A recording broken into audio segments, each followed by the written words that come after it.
금리 인하를 주장하며 연일 파월비 연준 의장 흔들기에 나섰던 트럼프 미국 대통령이 일단은 공세를 멈췄습니다.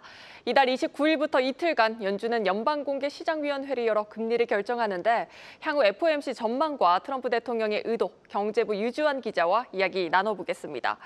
유 기자, 먼저 지금으로선 트럼프 대통령이 파월 의장에 대한 공격을 멈춘 것 같습니다. 네, 지난 1기에 이어서 2기 들어서도 트럼프 미국 대통령은 금리 인하를 거부하는 파월 미 연준 의장을 아주 흔들면서 해임을 줄기차게 주장을 하고 있는데요.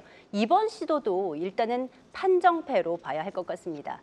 지금까지는 인격 모독적인 발언에 그쳤던 트럼프 대통령 측은 연준 본관 건물 리모델링 비용에 대해서 연준이 19억 달러 지출을 승인받은 이후에 실제로는 25억 달러를 썼다면서 사기 혐의와 더불어서 의장 해임 가능성을 거론했는데요. 이에 대해 파월 의장은 또 최근 연준 홈페이지에 나오시는 화면처럼 인플레이션으로 인한 비용 상승 때문이었다는 반박문을 아주 자세하게 올리기도 했습니다.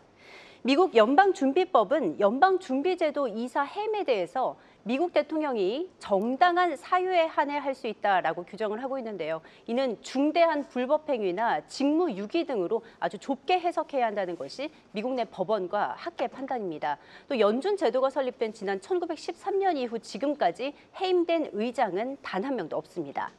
또 이에 더해 파월 의장 해임설이 구체적으로 나왔던 지난주 16일에 금융시장이 굉장히 부정적인 반응을 보이면서 트럼프 대통령이 한 발 물러나는 이유가 됐습니다. 네, 보통 금리를 내리는 걸 시장은 긍정적으로 판단을 하는데 왜 파월 해임설에 금융시장이 이렇게 부정적으로 반응을 하는 겁니까? 네, 이날 트럼프 대통령의 해임 추진 보도가 나오자마자 이날 상승 출발했던 뉴욕 증시는 즉시 반락했습니다. 이후 트럼프가 해임 가능성이 낮다고 직접 언급하고 나서야 그제야 다시 급등하면서 상승 마감할 수 있었습니다. 또 이날 국채 금리 30년물의 경우에 파월 해임설 직후 급등하면서 5.08%까지 오르기도 했습니다. 심리적인 저항선으로 여겨지는 5%를 좀처럼 넘어서지 않는 30년물 금리가 이처럼 민감하게 반응한 것은 금리를 올리고 내리고를 떠나서 중앙은행의 독립성이 훼손되는 그 상황만으로도 금융시장에 얼마나 혼란이 올 수 있는지를 보여준다는 그런 분석이 나옵니다. 자, 각국의 중앙은행과 정부는 어떤 면에서는 서로 견제하는 그런 시스템입니다. 정치 권력은 중앙은행의 금리 결정권과 발권력을 지배하기를 원하고요. 중앙은행은 여기에 맞서서 국가 경제가 건강하게 유지될 수 있도록 독립적으로 결정 내려야 합니다. 자, 이러한 이유로 파월의 해임설이 나오자 즉각 제이미 다이먼 JP모건 회장을 비롯한 수많은 경제계 인사가 중앙은행의 독립성은 절대적으로 중요하다라고 경고하고 나선 것입니다.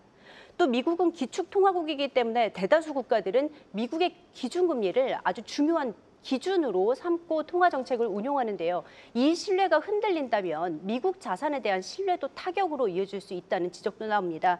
도이체방크는 파월 의장을 해임할 경우 미 국채의 금리가 급등하고 달러화가 급락할 것으로 전망하는 것도 이 때문입니다.